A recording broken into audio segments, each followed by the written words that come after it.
What if I told you the Colt Python had a sister? Fun, cute, down to earth.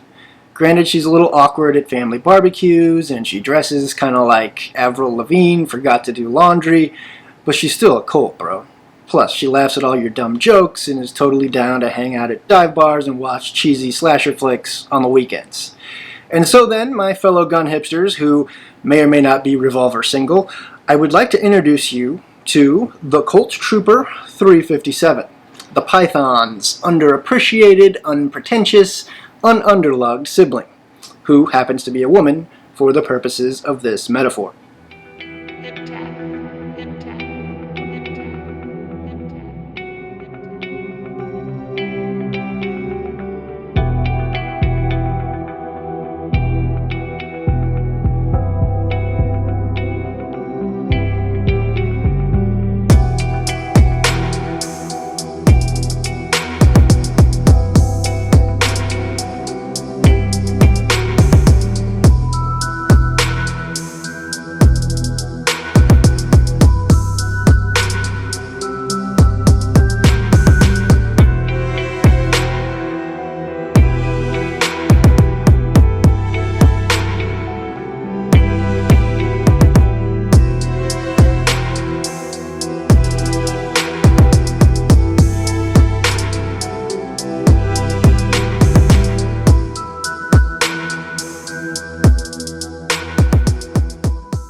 Alright, the Colt Trooper 357, and this one is going to be cool because I think this is a gun that kind of flies under the radar, and I'm not sure a lot of people really know about it and know what it is. And what it is basically a Colt Python. This is every bit of a Python from the barrel back. And, you know, obviously, if you've seen a picture of a Python, you know it has that kind of big, sexy barrel with a full underlug under it and the rib that runs across the top. This doesn't have that, but really the only difference is that barrel. As far as the cylinder and the hammer and the action and the fire control parts and how it works in the grips, everything is a Python. This gun was made in the 60s. This is made in 1965, and to get a 1965 Python, which again is kind of the same gun, you're going to pay a lot more than I paid for this. The Pythons that they made around the same time as this, they probably did have a bit more hand fitting and tuning in the action parts, and I think the finish was a little richer. And this is not the original finish on this gun. I'll get to that. I did have it refinished. It does have this exposed ejector rod and this kind of goofy looking front sight, which I compare to a ziggurat in my written review, which is kind of like a Mesopotamian pyramid. But from this point forward, it doesn't quite have that sexy look of the Python, but it still has the same curves, the same proportions, the same feel, the same presence in your hand, and it still feels special. You know, for the price you pay for this thing, who cares if the ejector rod's exposed? It's kind of a non-issue. In some ways, it's almost a little more unique than a Python. Like, I don't want to say everybody has a Python, because certainly they don't, but everybody knows about the Python. You know, people have them.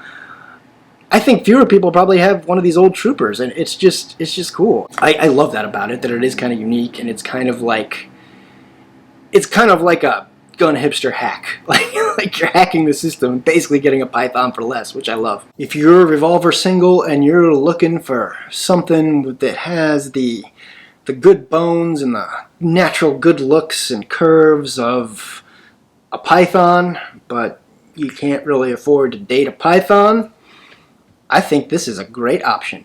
I will say that not all Colt Troopers are created equal. Starting in the 70s, I guess it was 1969, they introduced the Trooper Mark III, and that is a completely different gun than this gun, which is, you know, Python based.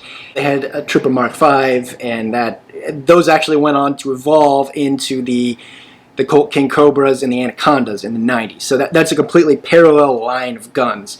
But the Trooper of the 60s, which this one is, it shared the same I-frame as the Python. And again, that's the same parts, it's all that. The Python was the more refined, slightly better finished higher end option, whereas the Trooper was kind of the duty oriented option, but again, mechanically the same. With that preamble, I want to get into like, you know, what the Colt I-frame is and how it developed and why it developed, because it's an interesting story, and the lineage of this gun really goes back to kind of the dawn of double action revolvers. So if we go back to the 19th century, kind of the first inklings of anything we recognize as a modern double action mechanism in a revolver show up in Colt's model 1889, and there were three kind of key innovations in that gun that remained a constant on Colt's revolvers, like, you know, well into the 20th century, really for the next like 80 some years till they came out with that Mark III. But that was in the 1889, they had the swing out cylinder. That was, I think it was the first revolver that had a swing out cylinder, definitely the first Colt that did.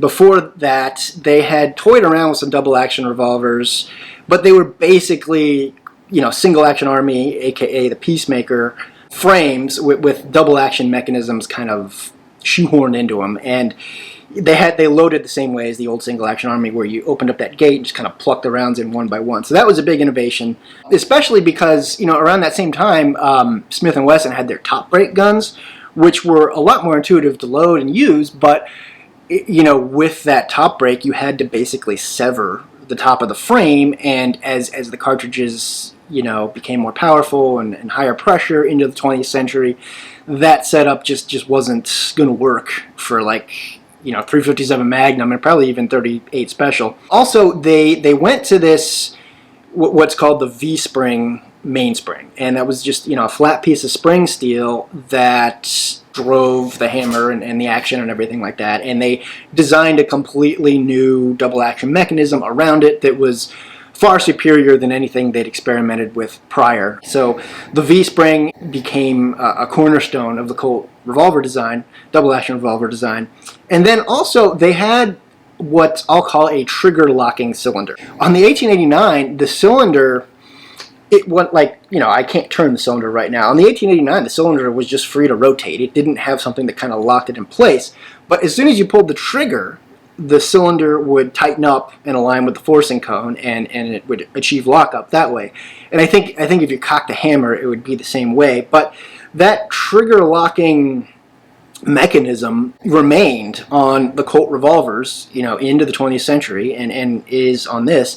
And to this day, the Colt revolvers still have that feature, and it's something that kind of differentiates the Colt design from the Smith & Wesson design. And I'll get into some discussion on why I think that's useful and important. So, you know, they kind of had the template for their modern double action revolver design in 1889, and that evolved into the Colt New Service revolver, which came out around the turn of the century.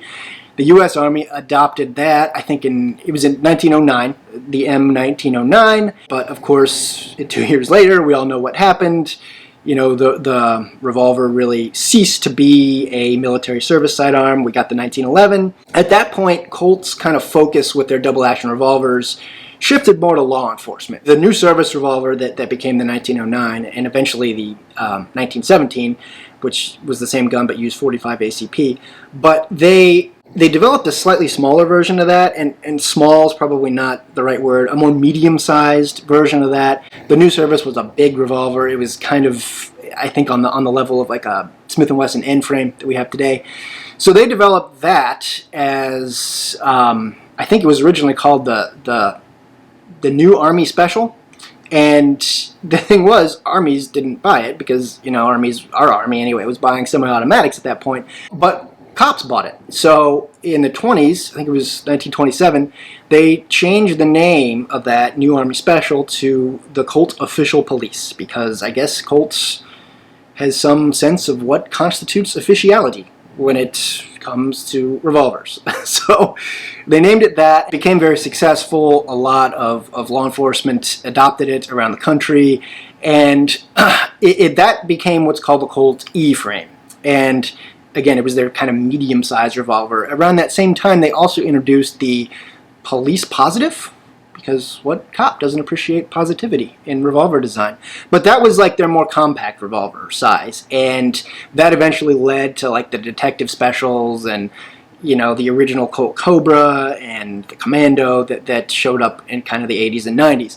So, you know, they had, you know, the more medium frame size, which, you know, was the E frame. It eventually developed into the I frame, which this is. Before World War II, Colt had offered their new service revolver, the big one, in .357 Magnum. But during the war, they kind of stopped all Magnum production.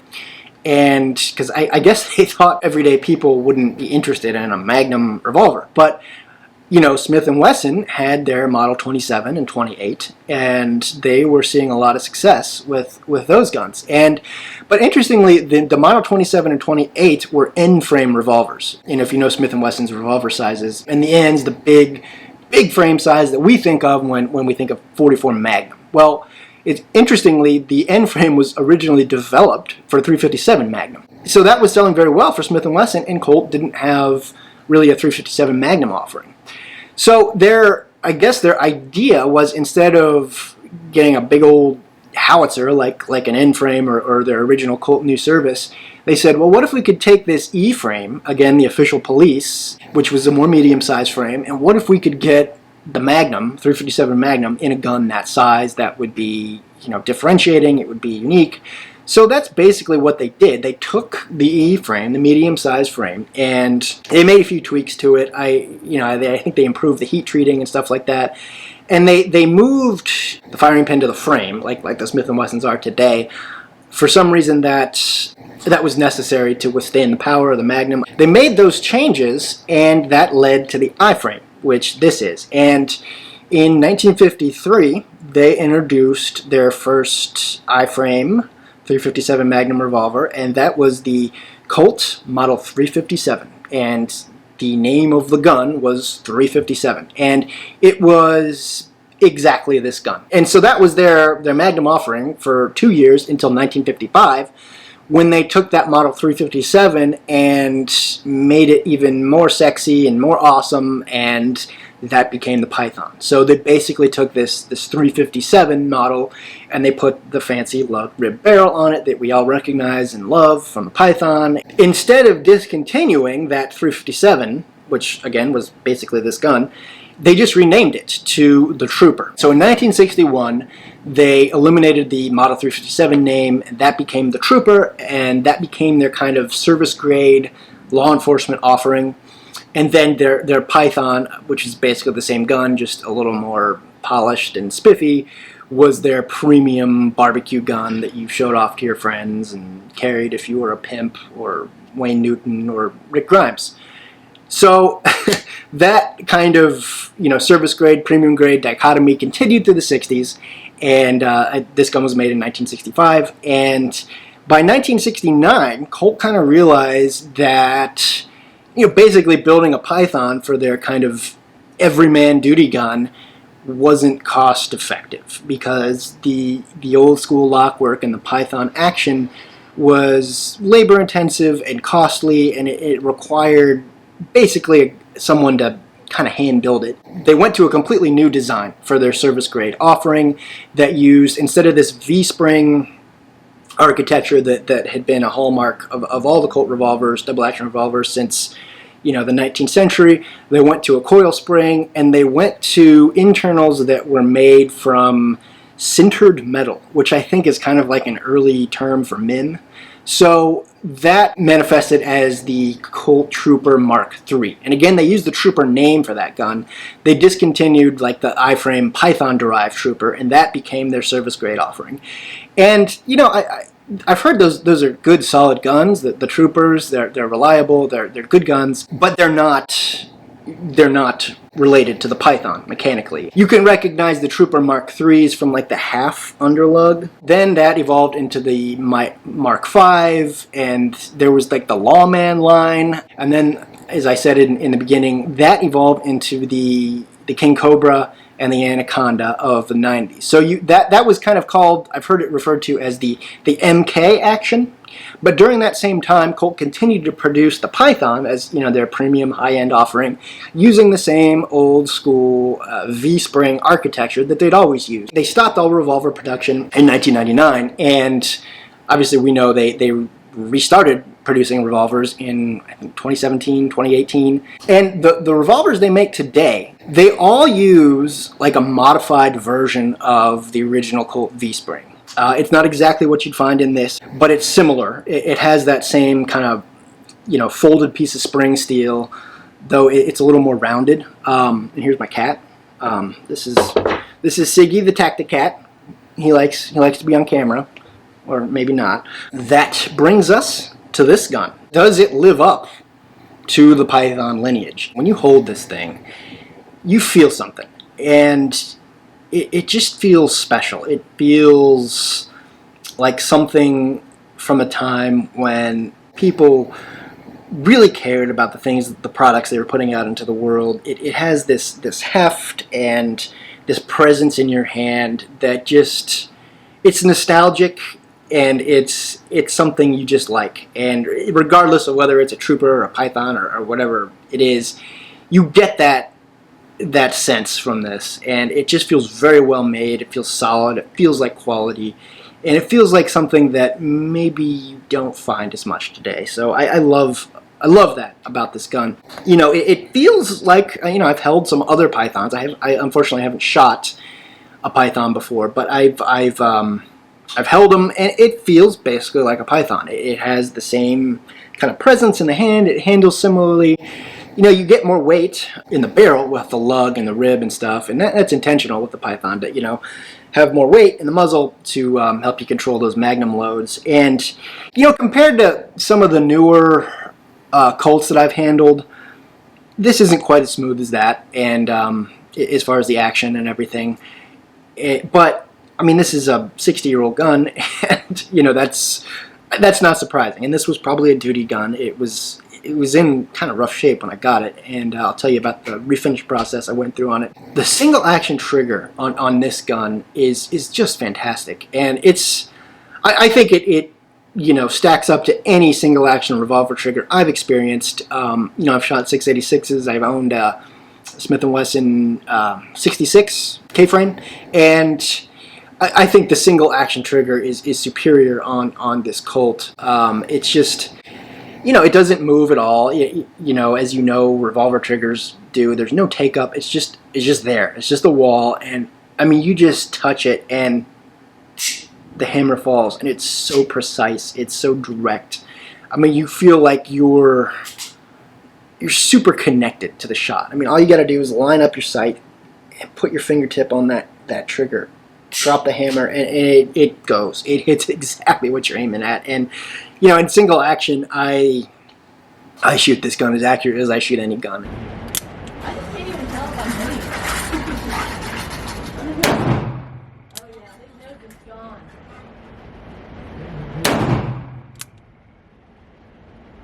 Done.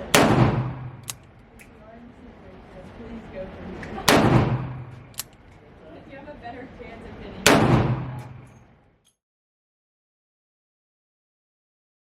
it. Now, in double action, it's good. You know, it's smooth, it's consistent. You know, most double action revolver triggers are good, and they're better than double action triggers in semi-autos, and that's true for this. That said, there is a little stacking. You know, as you get to the end, it stacks a little bit as the cylinder kind of tries to complete its turn, and you know, it gets the hammer back and everything. And I'll say the double action on the newer Colts was smoother, and even on, I think, you know, the newer Smith & Wessons I've shot, I just shot a 686. I'd say the double action's a little cleaner on those Smiths.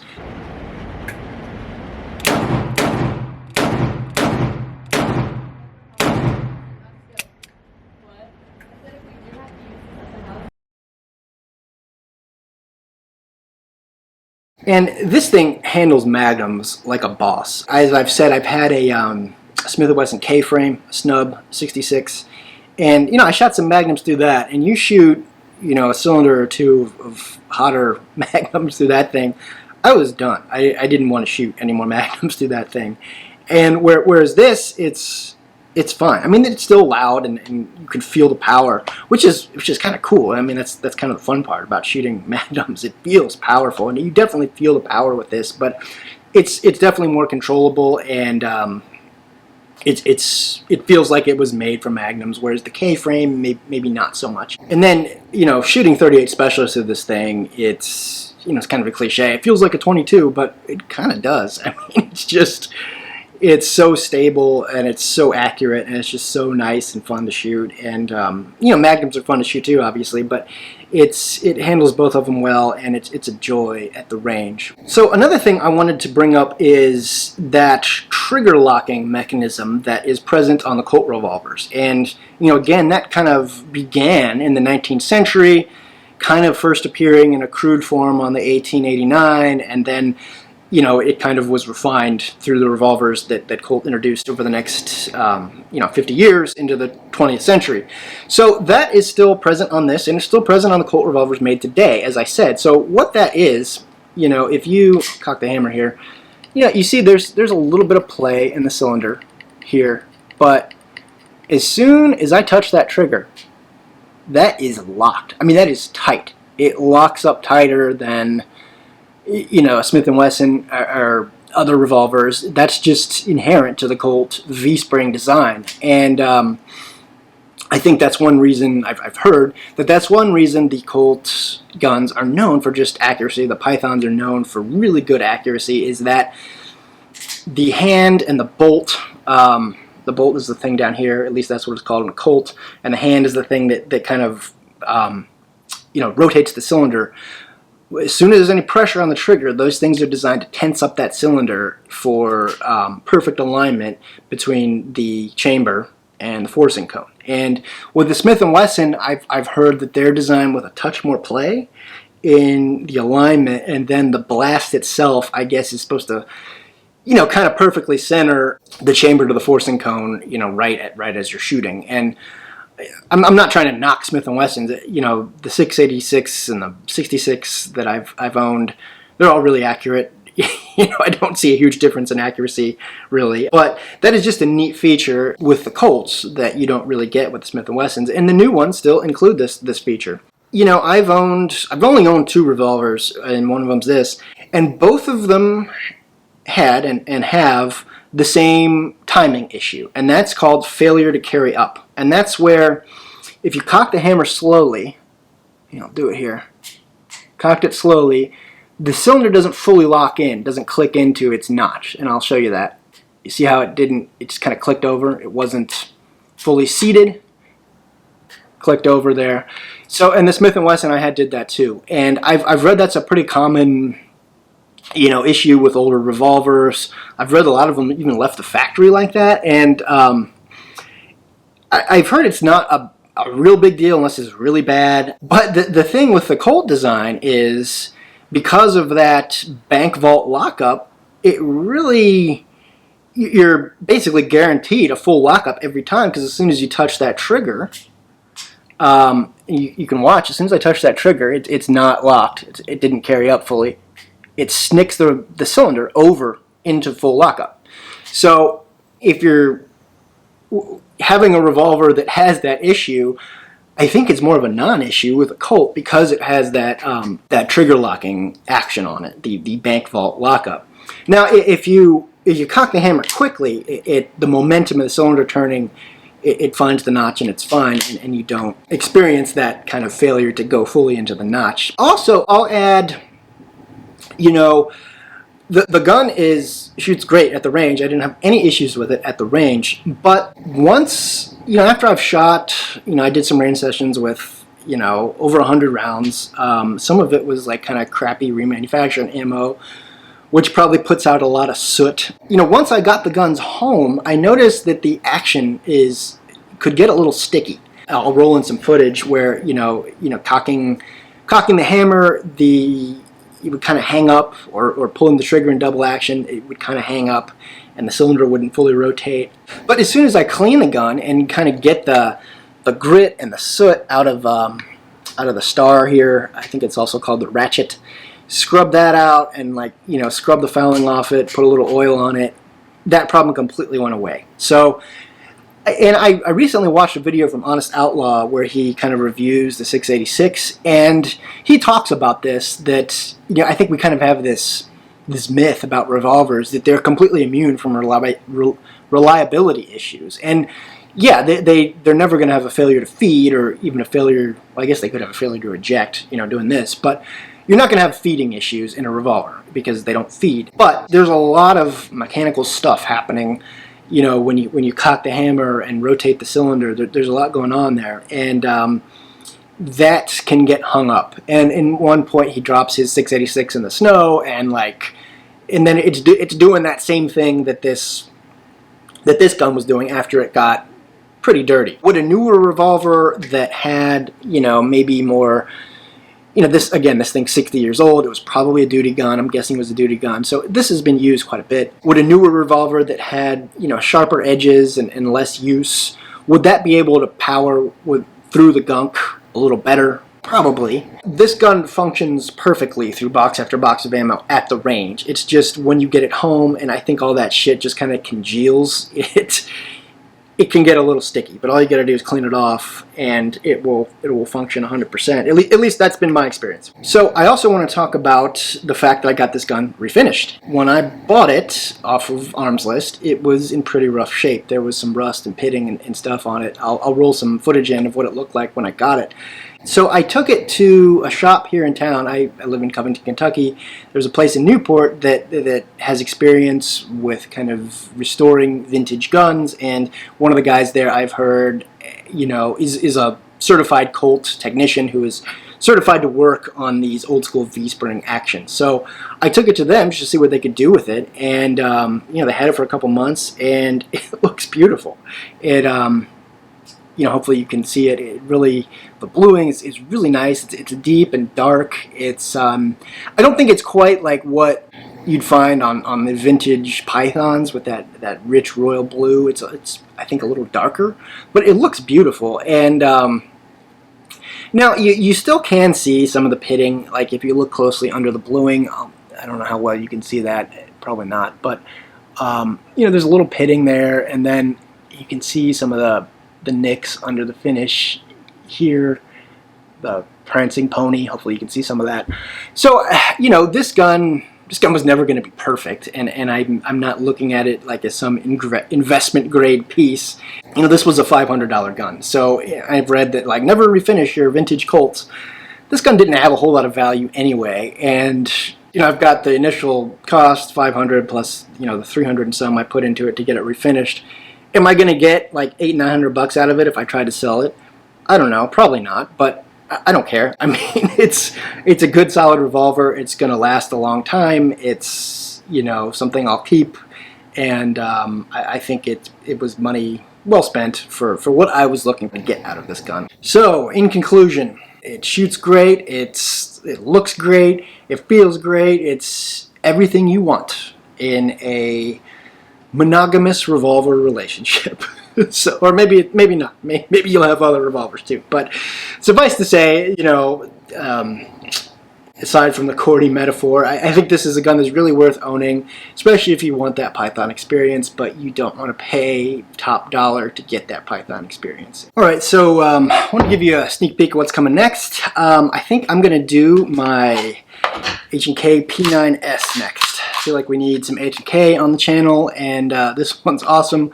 I love this gun. Looking forward to talking about it. And I've been kind of busy at work, so it'll probably be at least a month out before I get to that. So as always, thank you so much for watching. I really appreciate it. Check out the written review. I've got quite a bit more detail in this one about, you know, certainly the history and the development and some of the design elements that go into these revolvers. That was kind of an interesting thing to research, and I learned a lot in writing it. And, you know, just some other funny stuff and more texture around, you know, how it handles and everything like that. So check that out. And if you like hip-hop beats like I've got in the intro, check out my SoundCloud. The link is in the description. Until next time, this is Hipster Tactical, and I'm Matt.